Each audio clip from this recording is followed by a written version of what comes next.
compartiendo los versículos 9 y 10, pero queríamos leer todo el contexto. Como ustedes saben, estamos predicando en Tercera de Juan y queremos orar. Vamos a orar y pedirle al Señor que hable a nuestro corazón. Padre, Señor, ayúdanos en esta tarde ya, Señor, a seguir glorificándote como tú te mereces, Señor. Ayuda al predicador a no irse por encima de la línea, a no irse por encima de lo que dice el texto, añadiéndole cosas que no dicen, Señor. Pero ayuda al predicador también a no irse por debajo de la línea, por temor al ser humano, por querer quedar bien y no decir lo que dice la línea, Señor. Ayuda al predicador a ser fiel al texto y ayúdanos como una iglesia, como una congregación, a ver a Cristo con claridad, Señor, a arrepentirnos de nuestros pecados y amarte más, Señor. Que al final de la predicación te amemos más y queramos vivir más para tu gloria. En el nombre de Jesús. Amén. No sé si, y me imagino que sí, ¿no? Todos han oído hablar de la palabra orgullo. Orgullo. Entre la lista de pecados, el orgullo entra entre algo que se conoce como un pecado respetable. Pero no es respetable porque es muy bonito o porque luce muy bien, sino es un pecado respetable porque no son de estos pecados que nosotros conocemos. Nosotros estamos familiarizados con el asesinato, con el adulterio, con la fornicación, pero esos no son los únicos pecados que desagradan a Dios. Entre otros pecados respetables, que hoy no vamos a mencionar, hay un pecado conocido como el orgullo, y es un pecado peligroso, es un pecado triste que lleva a las personas a exaltarse ellas mismas.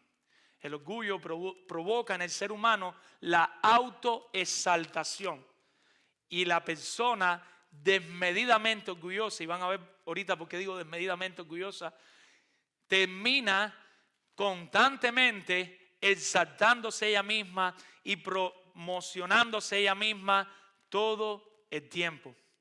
Cuando una persona hace esto, usurpa la autoridad de Dios. Cuando una persona hace esto, no glorifica a Dios. Cuando el orgullo crece de manera desproporcionada en nosotros y sin restricciones, nos hace desear lugares de preeminencia. Si el orgullo empieza a crecer en nosotros y no lo paramos, no lo detenemos, lo que provoca en nosotros es cada día más y más estar en lugares de preeminencia. Llega un momento que para nosotros no valemos nada si no estamos en ese lugar donde deseamos estar. En una ocasión, hace unos meses atrás, con un grupo de hombres que están en capacitación y con sus esposas, fuimos a una capacitación de evangelismo, misiones y plantación, en específico de plantación, y hay un pastor porque no se ha muerto, que se llama Winston, de apellido Winston. Él es pastor en Miami, pero él trabaja con la red de misioneros de St. Network. Él trabaja lo que es en la Florida, St. Network, que tiene que ver con la plantación de iglesias aquí de manera local en la Florida.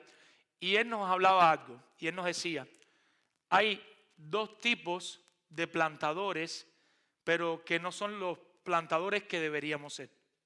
Hay dos tipos de plantadores falsos, por decirlo de alguna manera.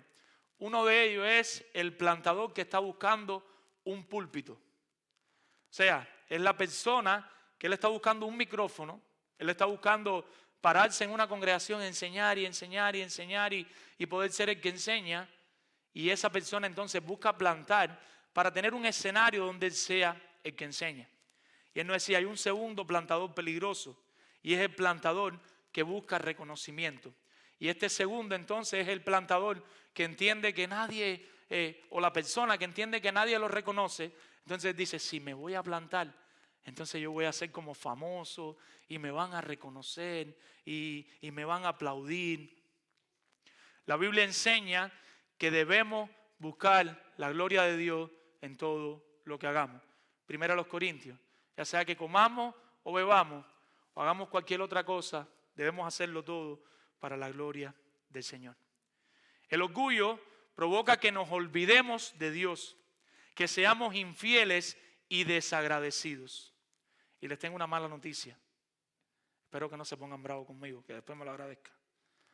Todas las personas que nos encontramos aquí hemos sido diagnosticadas de orgullo. Todas las personas que estamos hoy aquí somos orgullosas. La diferencia está en si vamos a trabajar o no vamos a trabajar el orgullo. Si no lo hacemos, podemos hacer mucho mal. Si cuando viene ese virus del orgullo a tu vida, tú no lo detienes y lo pones en su lugar, eso puede hacer mucho mal. Y si no me cree, vayamos a la Biblia. ¿Qué dice la Biblia de Satanás? Satanás quería ser como Dios. Por querer ser como Dios, hizo que la tercera parte de los ángeles del cielo se rebelaran contra Dios y Dios lo tuvo que expulsar de su cielo. ¿Qué hizo Adán?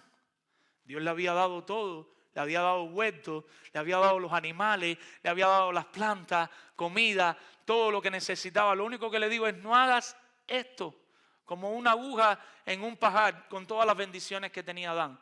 ¿Qué hizo Adán? Por su falta de liderazgo, él y toda su familia, por orgullo, por creerse que ellos eran mejores que Dios, pecaron. Y la lista sigue y nosotros podemos ver a Caín. ¿Recuerdan cuando Caín, por orgullo, qué hizo? Mató a Abel. Después viene otro también muy orgulloso, Lamet y sus dos mujeres. Y la lista sigue, Saúl. ¿Recuerdan al rey Saúl? David mató a sus miles. Y Saúl a sus miles. Y David a sus 10,000. Ese mismo día, David se buscó una persecución constante de parte de Saúl. ¿Pero por qué fue? Por orgullo. Y termino en esa lista con Absalón. ¿Recuerdan a Absalón, el hijo de David? Orgullo, por orgullo también. Hemos titulado nuestro mensaje, y es el título que hemos sostenido, los servidores necesitan nuestro apoyo. Los servidores necesitan nuestro apoyo. Y hemos planteado, hemos dicho, hemos animado a la iglesia, apoyemos a los servidores de la iglesia para que puedan seguir sirviendo a otros. Le hemos dicho, iglesia, apoyemos a los servidores de la iglesia. ¿Para qué? No es apoyarlo por apoyarlo, no es apoyarlo para que se sientan reconocidos, no es apoyarlo para que se sientan bien, es apoyemos a los que sirven fielmente en la iglesia para que ellos sigan sirviendo y le puedan servir a otros. Como veíamos en la clase hoy, discípulos que siguen haciendo discípulos. Y queríamos o queremos que todos se sigan haciendo la misma pregunta. ¿Cómo? Ya yo lo deseo, ya yo lo anhelo. Yo entiendo que debo apoyar más a los servidores de la iglesia.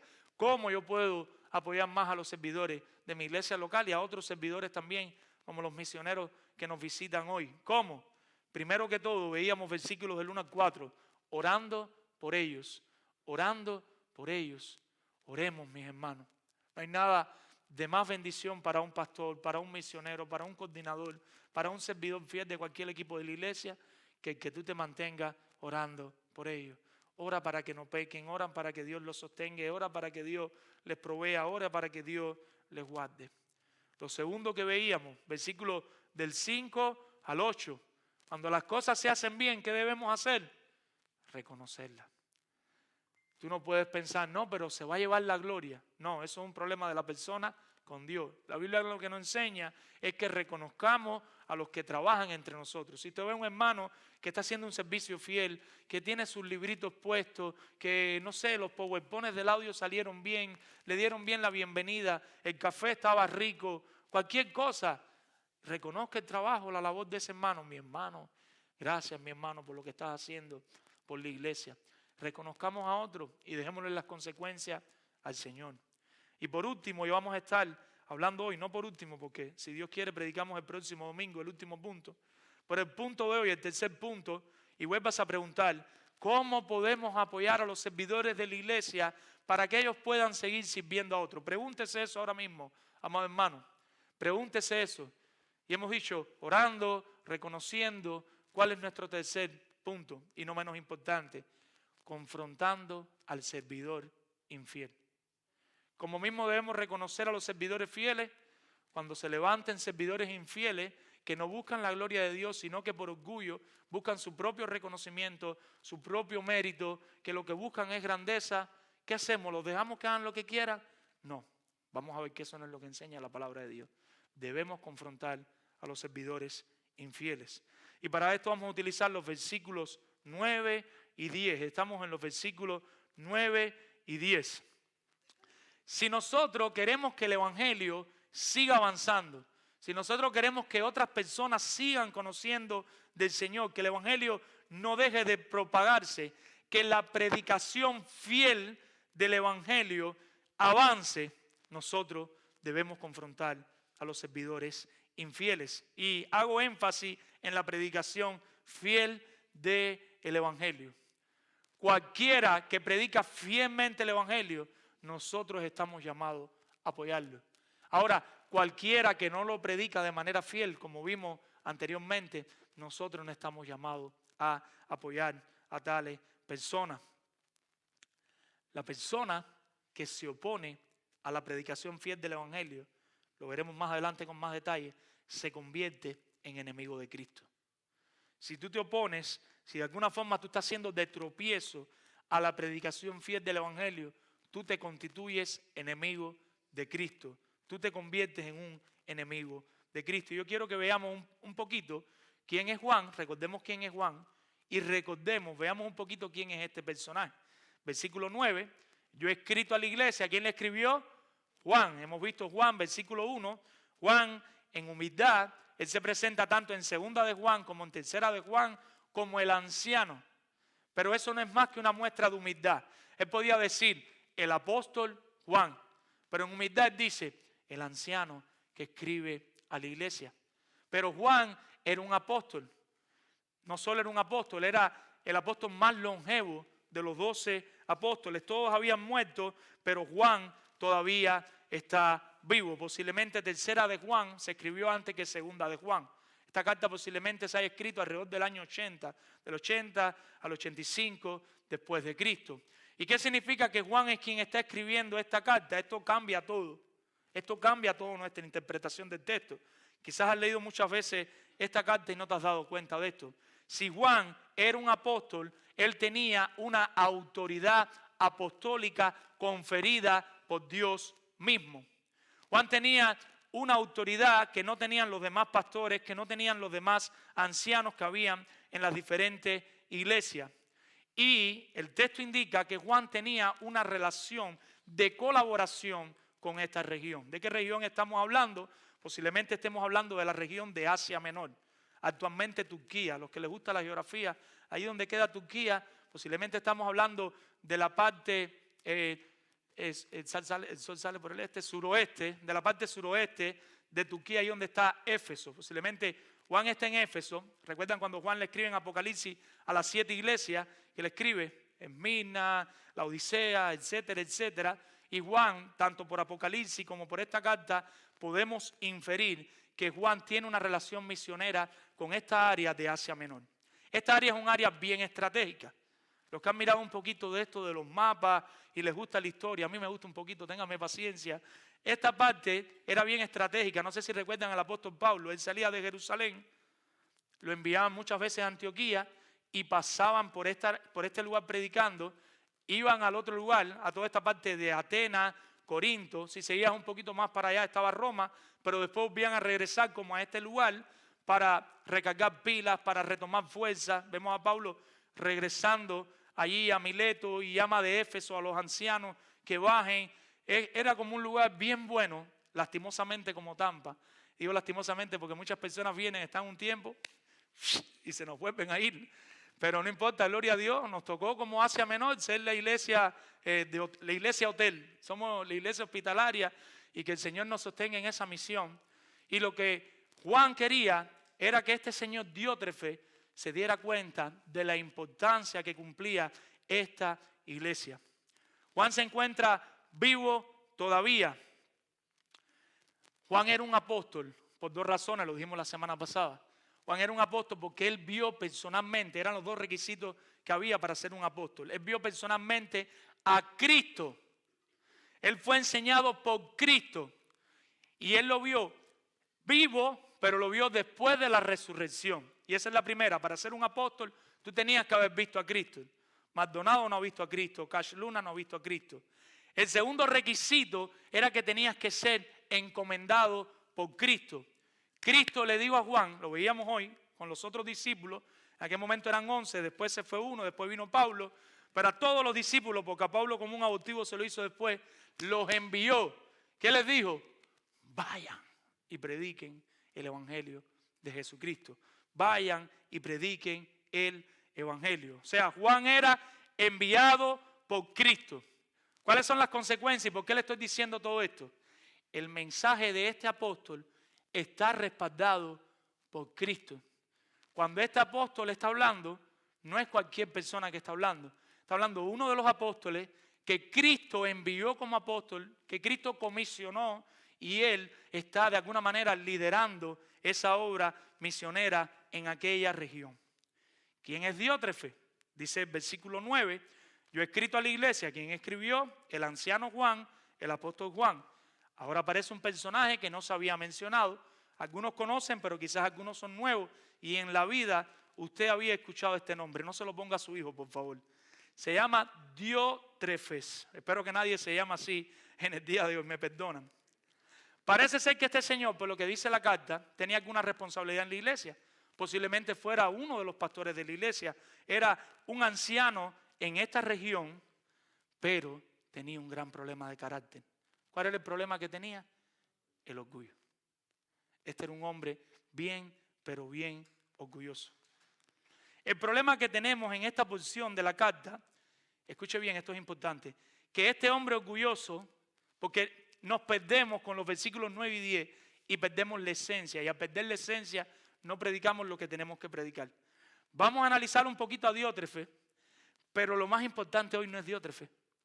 Lo más importante es esto que les voy a decir, para que puedan entender. Porque quizás usted no es Diótrefe, pero puede estar haciendo lo mismo que Diótrefe.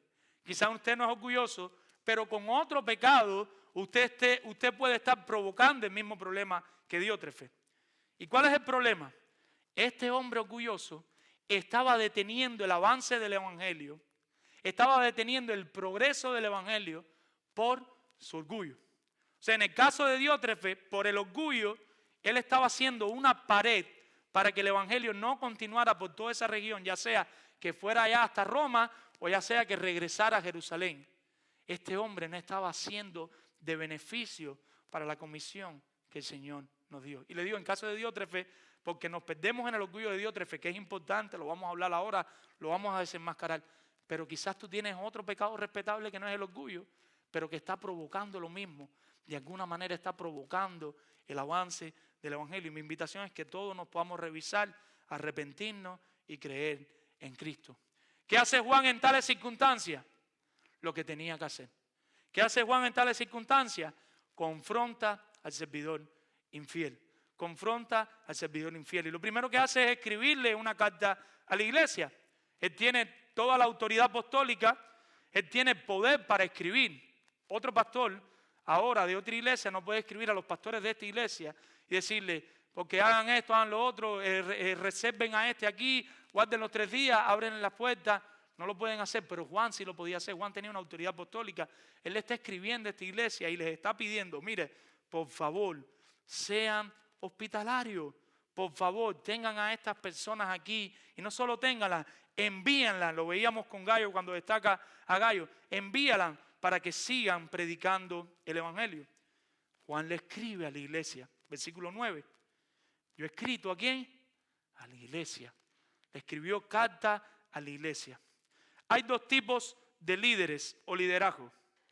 Tú puedes ser un líder y ser un líder positivo, o tú puedes ser un líder y ser un líder negativo. No necesariamente que tú seas un líder significa que seas un líder positivo. Hay personas que tienen una capacidad de liderazgo. Las personas lo siguen, pero en cosas negativas.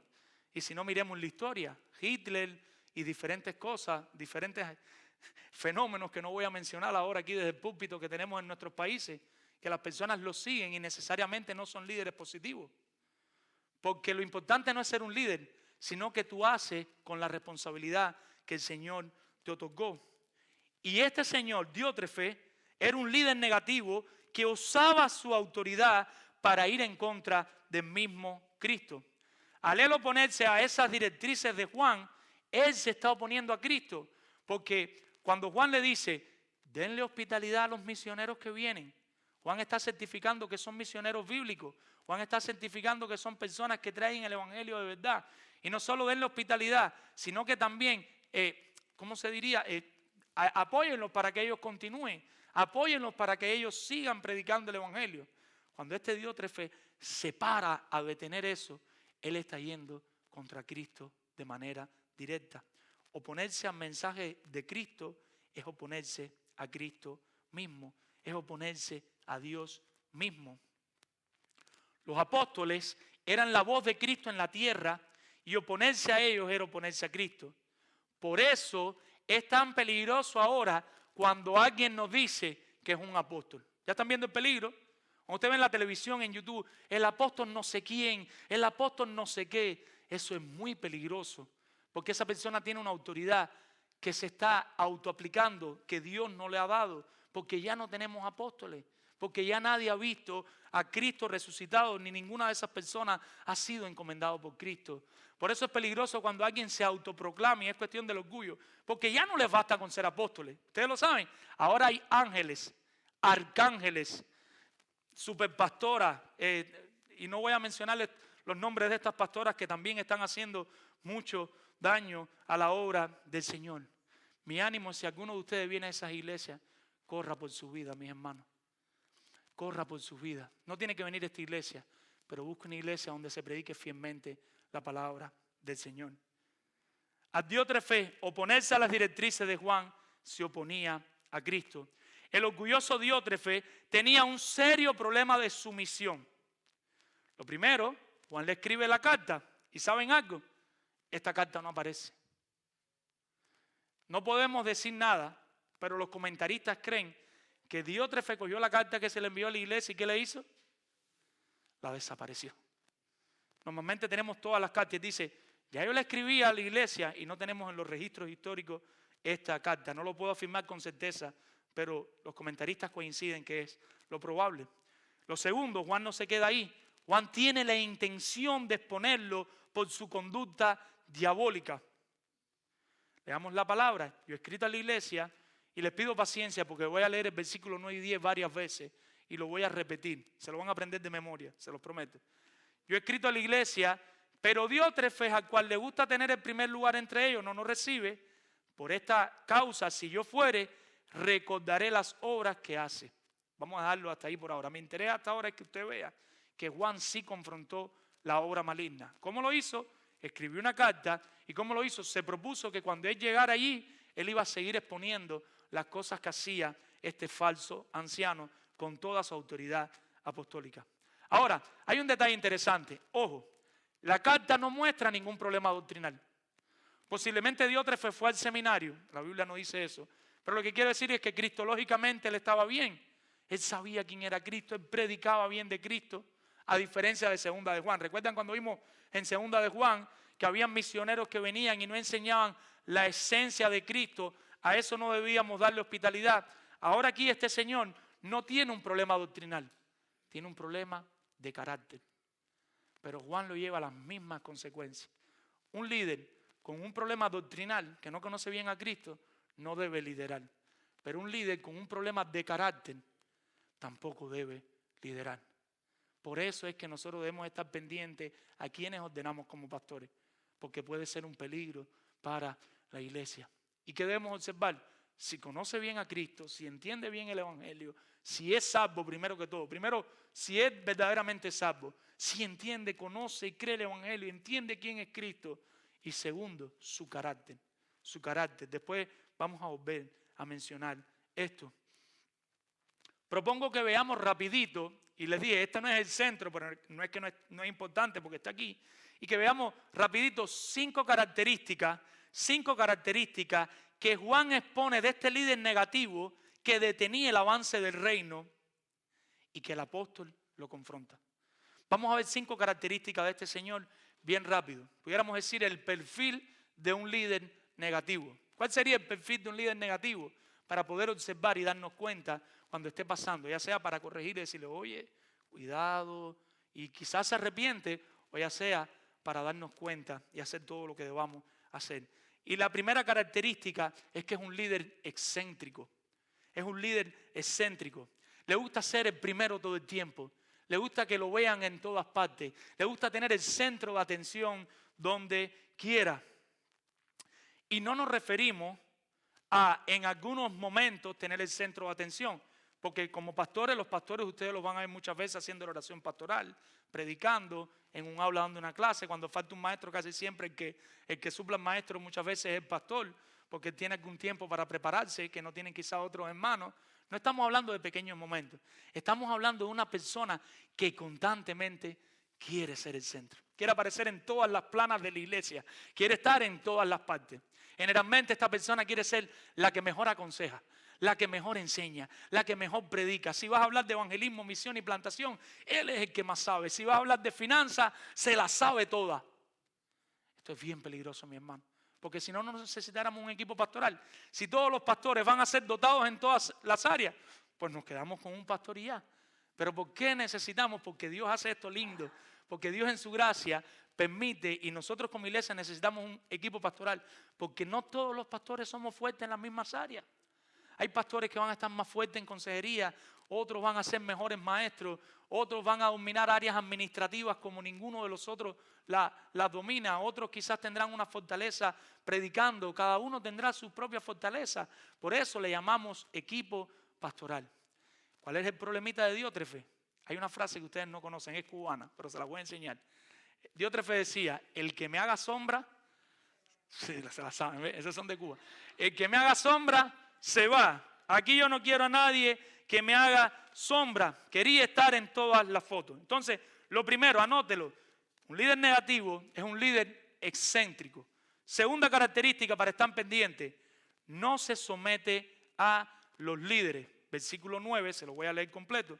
Yo he escrito a la iglesia, el apóstol Juan, pero Diótrefes, el cual le gusta tener el primer lugar entre ellos, no nos recibe. Esta persona es un peligro para un equipo pastoral, porque él nunca se va a querer someter a sus pastores. La segunda característica negativa es que nunca se somete en ninguna cosa a sus líderes. No recibía las enseñanzas del apóstol Juan, no se sometía a las personas que lo lideraban, solo le importaba su propia opinión. Y aquí pongo, ojo, no estamos hablando de asuntos doctrinales. Los pastores están llamados en los asuntos doctrinales a mantenerse firmes. Si un pastor ha estudiado un asunto doctrinal, lo cree con su corazón, eso no es que es orgulloso. Y él te quiere enseñar doctrinalmente algo, eso no es orgullo. No sé si me van a entender lo que les quiero decir. Estamos hablando de cosas como tener unos misioneros entre ustedes, de cosas como sostener unos misioneros, de colaborar, de dejar, de permitir que el evangelio siga avanzando. Como veremos en Judas, cuando lo prediquemos más adelante, la palabra de Dios nos enseña a contender ardientemente por la fe. Y ardientemente es ardientemente. Por motivos doctrinales no cedemos una milla. Por motivos doctrinales no cedemos un centímetro. Eso no es orgullo, mis hermanos. Eso es cuidar a la iglesia de Cristo. Y quiero que tengamos eso y no lo confundamos. Segunda de Juan. Si venía un falso maestro, ¿debíamos apoyarlo? Ay, pero qué malo es ese de segunda de Juan. Ese es malo. No debemos hacerlo, mi hermano. Por problemas doctrinales, no. Estamos hablando de personas que están encomendadas por el mismo Juan. Juan que vio a Cristo, que Cristo lo mandó, que conocía el evangelio, que decían que era el apóstol del amor. No hay una persona más amorosa que Juan. Y Juan, con todo su amor, le está diciendo al Señor Diótrefe, Diótrefe, deja que estos misioneros se queden ahí un tiempo. Sosténlo. Y no solo sosténlo, envíenlo para que ellos también sigan. Si tienen darle un dinerito, dárselo. Si le pueden dar unos alimentos para que se den el camino, dénselo. ¿Qué dice Diótrefe? No me interesa lo que tú dices. No me importa lo que tú dices, Juan. Espero que vayamos entendiendo de qué trata. El texto no aclara si era por dinero o por fama, pero todo parece indicar que Diótrefe era una persona insegura. Y una persona insegura posiblemente no va a querer que nadie le haga sombra. ¿Saben cómo luce el púlpito de un pastor inseguro? Nadie predica en ese púlpito. Nunca viene otro pastor a predicar. Porque tiene temor que si viene otra persona y que si predique, que se predica más bonito que yo y si predica mejor que yo. Ahí tenemos otro detalle. No se somete a los líderes. Primero, es excéntrico. Tercero, y es bien importante y muy fácil de detectar, habla más de otros en vez de destacarlo. Un líder negativo, en vez de estar reconociendo, oye, qué buena te quedó esa clase, qué buena te quedó esa consejería. No, él espera el momento para estar por atrás hablando mal de otros en vez de animarlos y de destacar lo que están haciendo. Vamos al versículo 10, la primera parte. Por esta causa, si yo fuere, recordaré las obras que hace parloteando. ¿Con qué? Con palabras malignas. ¿Contra quién? Contra nosotros. Diótrefe hablaba más de Juan y de sus compañeros. ¿Qué hacía él? Para poder destacarse él, su estrategia ¿cuál era? Demeritar a los otros. Yo hablo más de los otros y entonces salgo yo en la primera plana de la foto. Y esto es muy peligroso. Demeritaba a otros para ganar fama. Hay una ilustración, las ilustraciones son imperfectas, y es el hombre que vamos a decir aquí que Dios permita, el día de mañana hay un joven cristiano enamorado de una muchacha cristiana, pero hay otro jovencito cristiano más, y ese joven, en vez de estar enamorando a esa jovencita como Dios manda, ahí con carácter, con amor, lo que hace es hablarle mal a la jovencita del otro joven para que ella no se enamore de él y podérsela llevar él. Diótrefe era una especie de esto, y perdona las ilustraciones, son difíciles.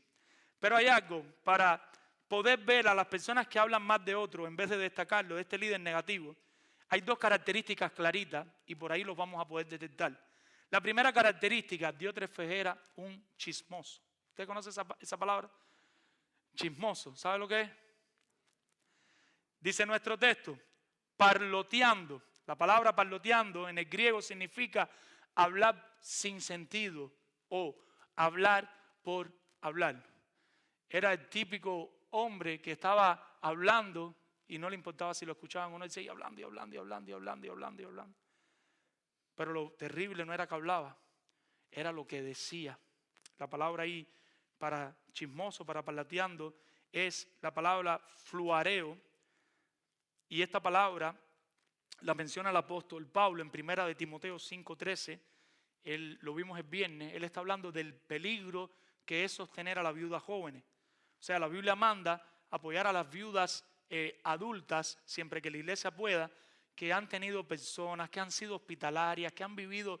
No es que porque llegaste a viuda y abuelita y ya, sino que eres una viuda que viviste cuando pudiste para la gloria de Dios. Ahora estas viudas no tienes cómo sostenerte, la iglesia debe ver cómo apoya a esas viudas. Pero hay un grupito de viudas un poquito más jovencitas que quizás se puedan casar y no se casan.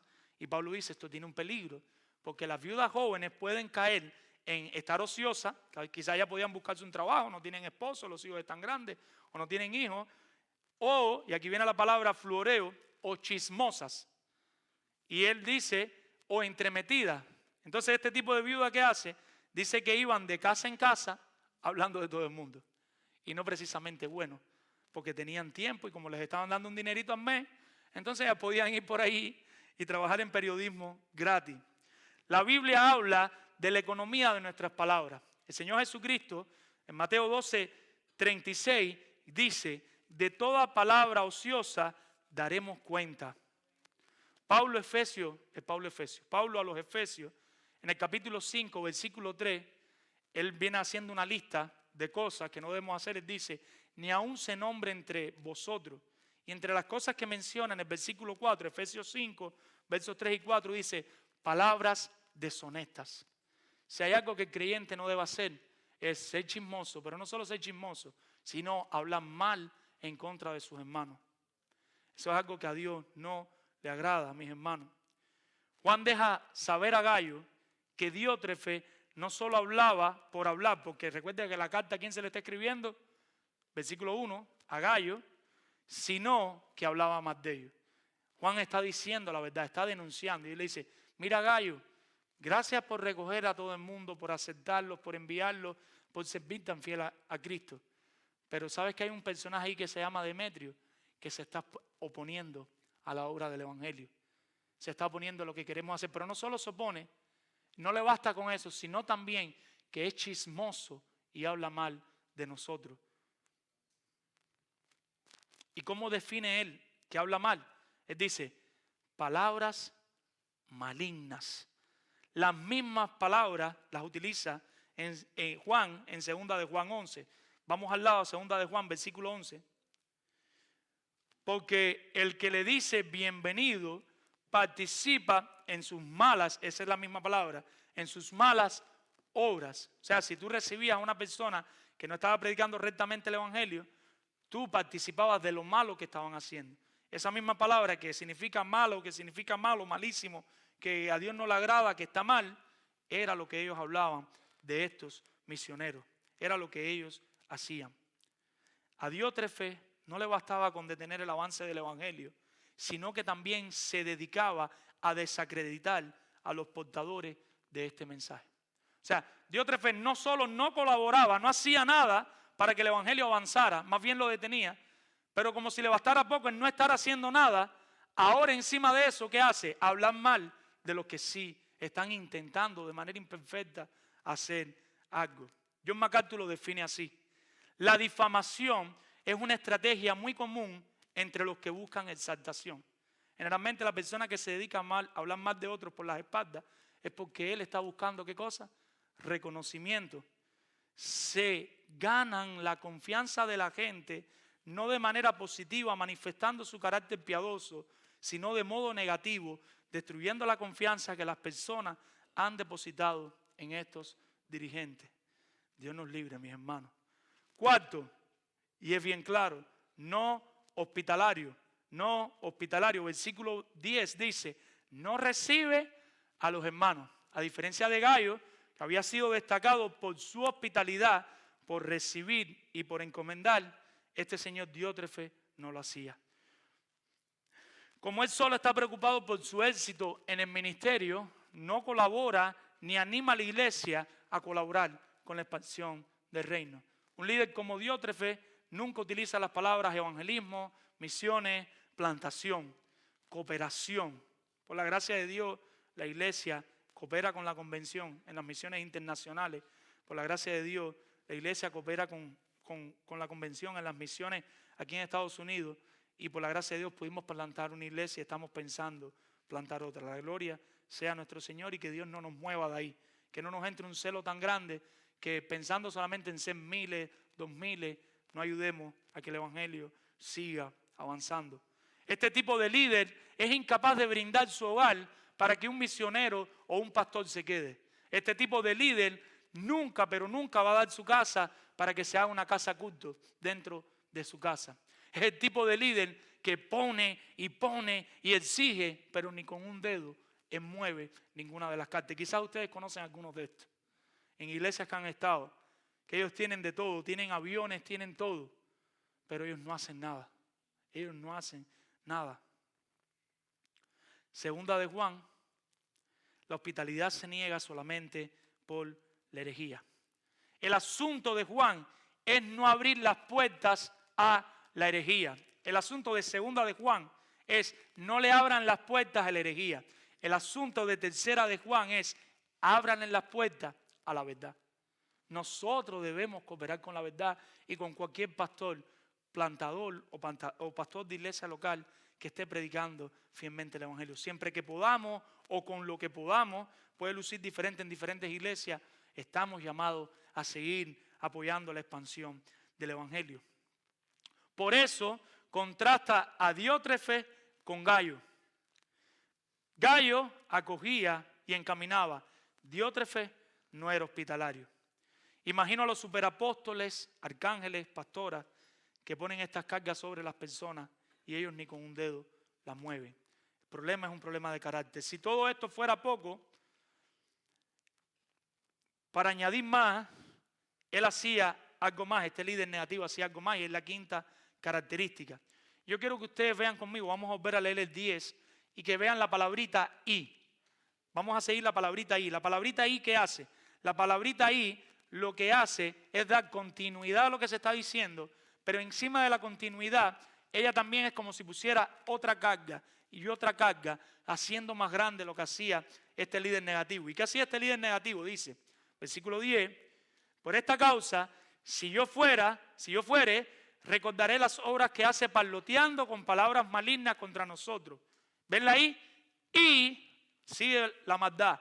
Y no contento con estas cosas, no recibe a los hermanos, Y a los que quieren recibirse, ¿lo que hace?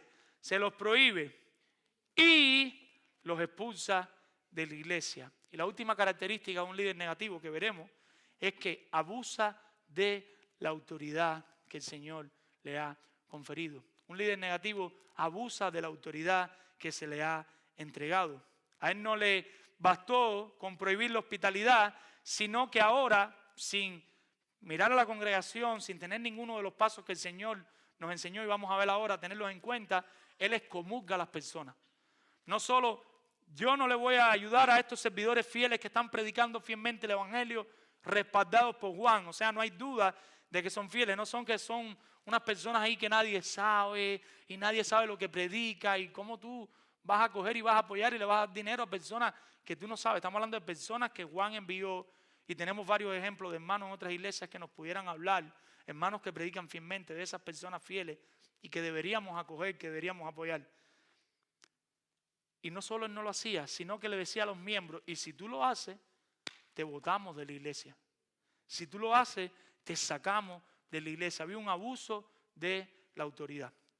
Yo les pido que me acompañen a Mateo 18. Ya esto lo analizamos en una ocasión. Les quiero leer los versos del 15 al 22. Mateo 18, del 15 al 22. Y nosotros aprendimos cómo debe ser la disciplina bíblica. La disciplina bíblica no es estos pastores que le dicen a las personas, hey, te sientas ahí 3 meses y no cantas más en el grupo de alabanza. Te sientas ahí y, oye, te vas de la iglesia. Eso no es disciplina bíblica. ¿Cómo se hace la disciplina bíblica? En palabras del Señor Jesucristo. Por tanto, si tu hermano peca contra ti, ve y repréndele estando tú y él solo. Si ya tú sabes que hay un hermano que le está fallando a Dios, ¿qué debes hacer? Ve y díselo al pastor. ¿No es eso? No. Les vuelvo a leer el texto, no están atendiendo. Toque con el codo del hermano que está a su lado un momentico ahí. Y dice, por tanto, si tu hermano peca contra ti, ve y repréndele estando, ¿quién? Tú y él solo. No tienes que avisar ni al pastor Mario ni al pastor Eric. No tienes que avisar al coordinador del equipo que tú perteneces. ¿Quién lo vio pecando? ¿Qué tienes que hacer? Pues ves tú y dile, mi hermano, mira, el versículo 5 de Efesios 6, ¿qué sé yo si existe Efesios 6? De Efesios 3, versículo 25, dice que no hagas esto. Y a mi impresión, tenemos que dar beneficio a la duda y que la persona se explique. A mi impresión tú estás haciendo este pecado. ¿Y qué dice el texto? Y si te oyere, has ganado a tu hermano. El Espíritu Santo obra de manera poderosa y el hermano dice, me arrepiento en polvo y ceniza. Yo no me di cuenta de eso. O quizás el hermano te explica, mira, yo hago eso porque el capítulo 5 de Gálatas, versículo 23, dice esto otro. Dice, contra verdad, que yo tampoco lo había visto. Yo pensaba que tú estabas pecando. Puede darse cualquiera de los dos casos, pero se resolvió el asunto ahí. Mas si no te oyere, y ahí es que viene el segundo paso, toma un contigo. Toque esto. Ay, Dios. Aleluya. Tranquilo. Mas si no te oyere, toma un contigo. Perdón. Que esto está roto. Y se había portado bien.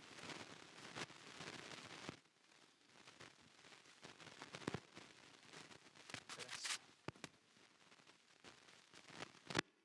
Vamos a hacer algo. Ya. Mas si no te oyere, toma un contigo a 1 o 2, para que en boca de 2 o 3 testigos conte toda palabra. Si no te oyes, tú vas y buscas a 1 o 2 personas y vas y vuelves a regresar donde está el hermano y le vuelves a decir, este texto dice esto y tú sigues pecando. ¿No te arrepientes? Perdóname, mi hermano.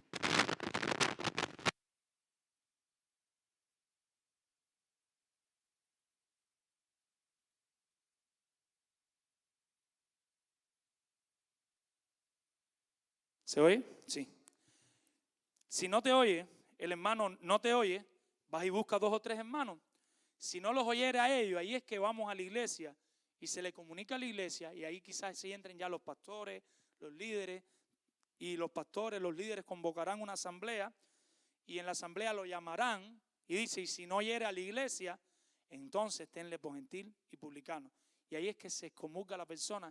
Y aprendimos en algún momento que excomulgarla no significaba que no podía visitarnos más, sino simplemente que automáticamente dejaba de ser miembro para que se dé cuenta que es un inconverso. Porque ¿cuál es el propósito de la disciplina y de la amonestación siempre? ¿Cuál es el propósito? ¿Hacer sentir mal a las personas?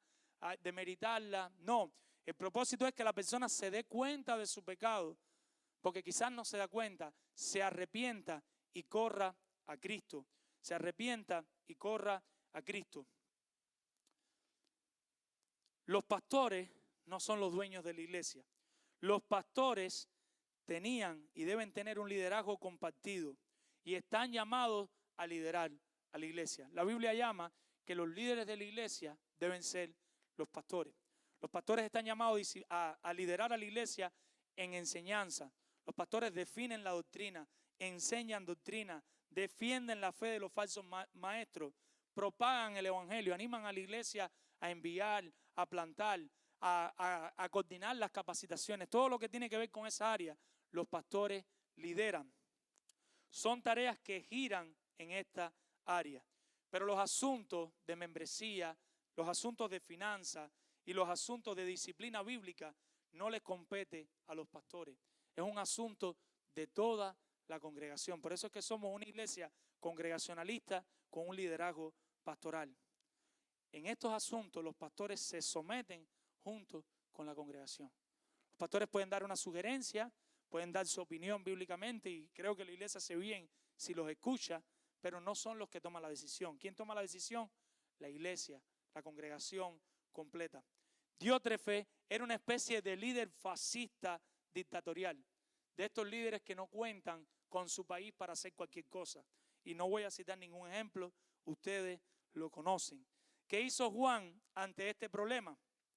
Lo que habíamos dicho que debíamos hacer. Estamos en tercera de Juan. ¿Y qué fue lo que hizo Juan? Confrontó el liderazgo negativo. Confrontó al orgulloso Diótrefe que se estaba oponiendo al avance del evangelio. Lo hizo escribiendo una carta y lo hizo prometiendo que el día que llegara, él lo iba a enfrentar cara a cara. Así nosotros, si queremos apoyar a los servidores fieles de la iglesia, debemos confrontar a los líderes negativos. A los servidores infieles. Juan tenía la opción de ser un líder débil. Él podía ser como el que no veía nada, como el que no sabía nada y quedarse callado y que todo siguiera pasando y que Diótrefe siguiera haciendo daño y daño y daño. Pero Juan tomó cartas en el asunto. Juan fue un líder valiente que quiso glorificar a Dios confrontando la maldad. Hay una ilustración que podemos utilizar del Antiguo Testamento y es el profeta Natán. Quizás una ilustración que ustedes conocen, los que llevan más tiempo en la iglesia, los que han tenido clases de niños quizás en la iglesia. Y en alguna ocasión el profeta Natán tiene que confrontar al rey David. El rey David peca y Natán llega y utiliza una ilustración. Las ilustraciones ayudan mucho y le dice, imagínate que hay una persona que tiene varios corderos, pero hay una persona pobre que solo tiene un corderito y lo quiere tanto que lo quiere como su hijo. Para él ese corderito es como alguien que tenga un perrito y le tiene tanto cariño. Y este hombre viene una visita a visitarlo y en vez de coger uno de sus corderos, va a casa del pobre y le quita el cordero del pobre para matarlo. David, que en el fondo de su corazón él amaba al Señor, pecó, como muchos de nosotros podemos pecar, pero él amaba al Señor, dice, no, ¿quién es ese? Que lo vamos a matar y no solo lo vamos a matar, sino que tiene que reponerle como 4 veces, creo que era, lo que le había robado. ¿Sabe lo que le dijo Natán? Ese eres tú. Tú eres el que abusó de tu poder y fuiste para allá y te acostaste con la mujer de otro hombre que no era tu esposa y no lo debías hacer. Pero así podemos seguir en toda la Biblia, líderes valientes que tuvieron que enfrentar un liderazgo negativo. Y nosotros tenemos a Samuel, que tuvo que confrontar a Saúl. ¿Recuerdan Samuel? Lo estuvimos predicando. Tenemos a la reina Estel. ¿Recuerdan a la reina Estel? Si perezco, que perezca. Pero voy para allá a contar lo que está haciendo este asesino. Tenemos a Daniel con los reyes que tuvo que confrontar en Babilonia. Tenemos a Eliseo, a Elías y a muchos otros profetas. Todos estaban dispuestos a confrontar a los servidores infieles. Mis hermanos, Diótrefes usurpó para sí mismo el lugar de nuestro Señor Jesucristo. Cuando Diótrefes hizo lo que estaba haciendo, él mismo estaba tomando el lugar de Cristo. Él mismo quería ser toda la autoridad. y toda la autoridad para nosotros, ¿quién debe ser? Cristo. Colosenses 1:18 dice la palabra del Señor, de Cristo. Y eres la cabeza del cuerpo, que es la iglesia. No hay ningún pastor que esté por encima de Cristo y lo que dice su palabra. Si hay un pastor mañana aquí que venga y diga, no, que las mujeres tienen que acostarse conmigo, está por encima de Cristo, no se puede hacer. No, que me tienen que dar todo el dinero, está por encima de Cristo, no tenemos que hacerlo. No, que qué sé yo, que este banco botado de la iglesia se va a este banco completo. Está por encima de Cristo. Diótrefe se estaba poniendo por encima de Cristo. Y Él es la cabeza del cuerpo, que es la iglesia, el que es el principio, el primogénito de entre los muertos, para que en todo tenga la prominencia. Cuando Diótrefes quería brillar más que Cristo, le estaba robando la gloria a Cristo. Visita que me acompaña y que no has creído en Cristo. Mi pregunta para ti sería, ¿por qué crees que no has venido a Cristo? ¿Por qué tú crees que hasta el día de hoy tú nunca has creído en Cristo?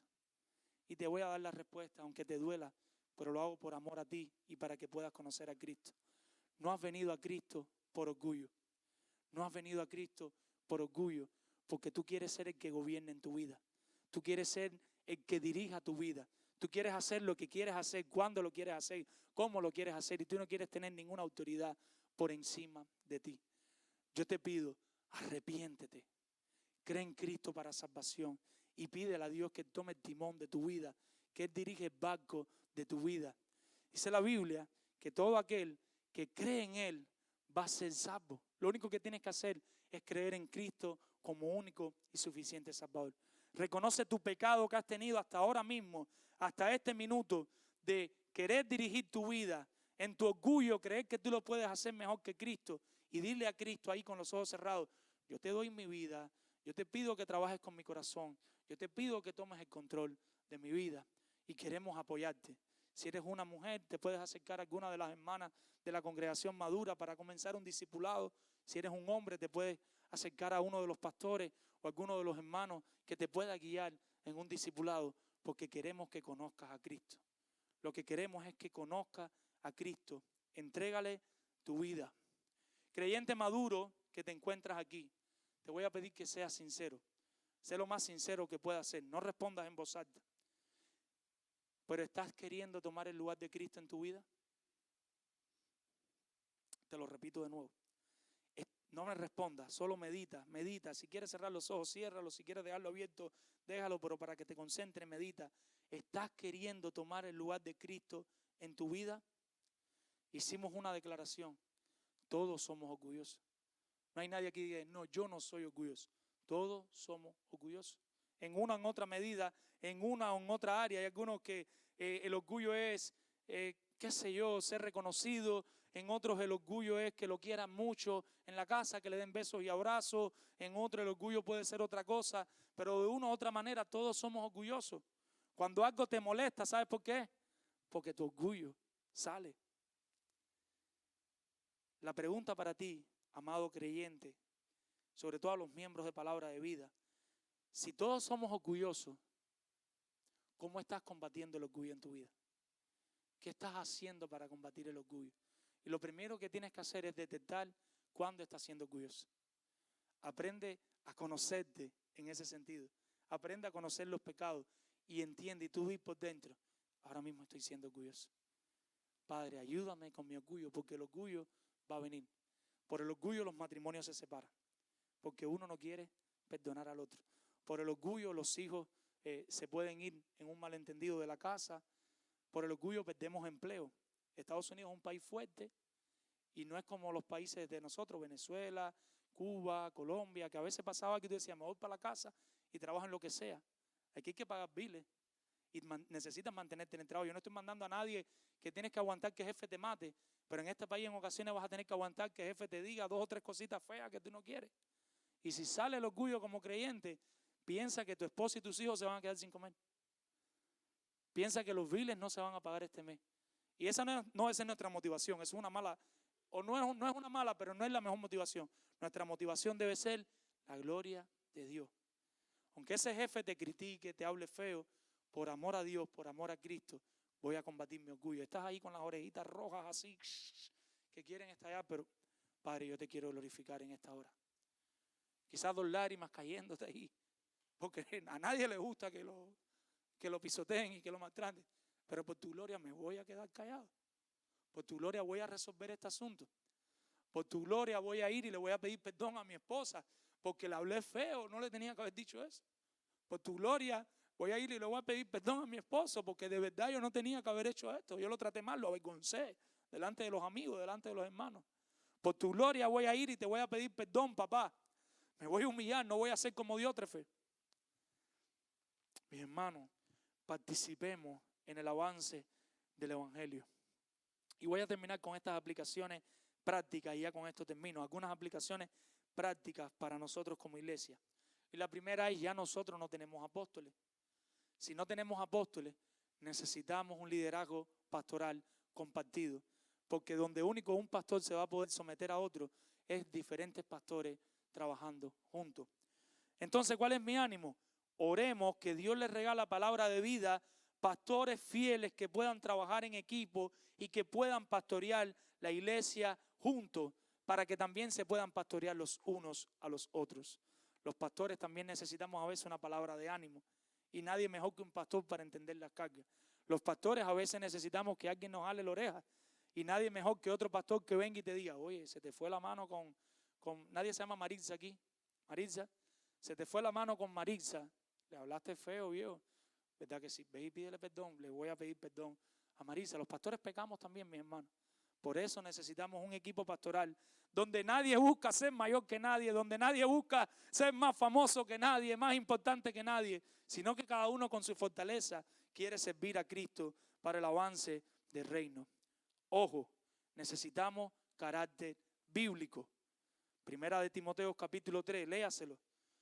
Y Tito, y hoy, tercera de Juan, necesitamos líderes que tengan un carácter bíblico. Nosotros aprendimos en segunda de Juan que los líderes deben tener conocimiento bíblico. Carácter no está por encima del conocimiento. Necesitamos pastores que entiendan el evangelio, que crean el evangelio, que puedan defender el evangelio. No tienen que ser doctores en ciencia, pero que de alguna manera ellos puedan pararse con una persona y decirle, mira, eso no es lo que dice la palabra de Dios. Que puedan trazar rectamente la palabra de verdad. Pero eso no es todo, porque podemos tener personas que son doctores en ciencia, pero no tienen carácter bíblico. ¿De qué nos vale una cosa o la otra?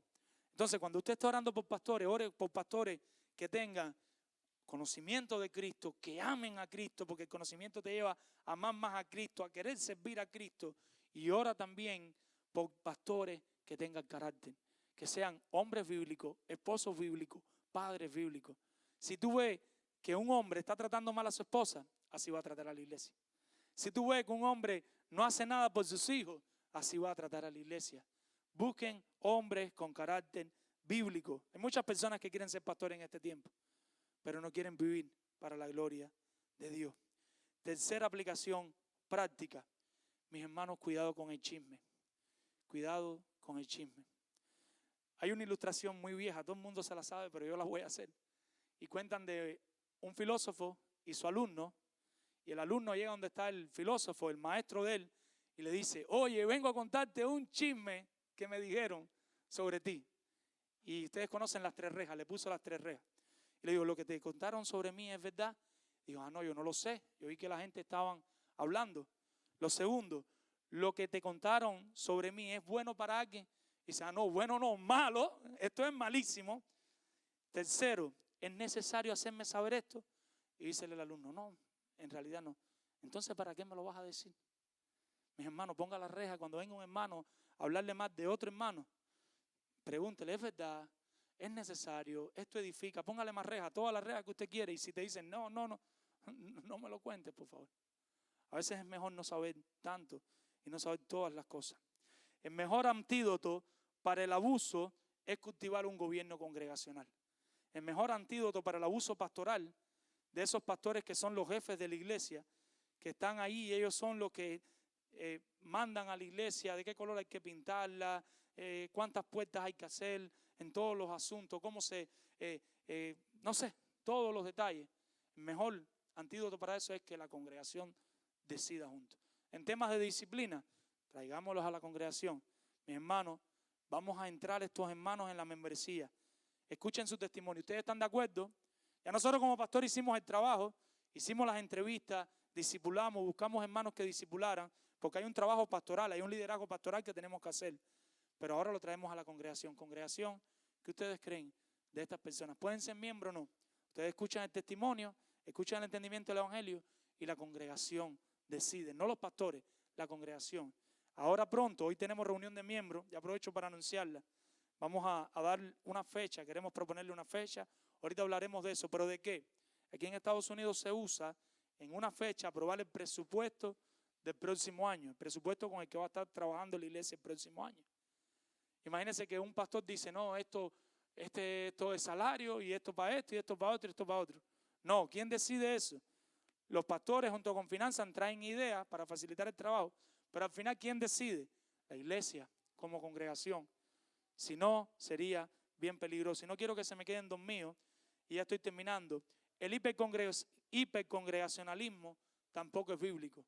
¿Qué es el hipercongregacionalismo? Son las congregaciones que dirigen a los pastores.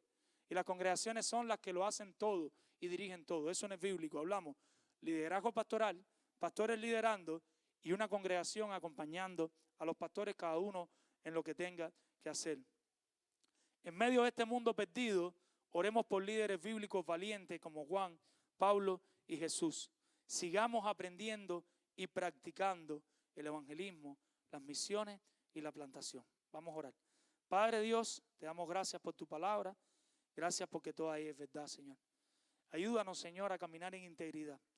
Ayúdanos a no pensar ahora mismo en los diótrefes, sino a pensar en nosotros mismos, en el diótrefe que tenemos adentro cada uno, Señor. Y enséñanos, ayúdanos a que ese orgullo siga creciendo y creciendo y nos haga daño a nosotros, a nuestra familia y a nuestra iglesia local. Dirígenos en todo. En el nombre de Jesús. Amén.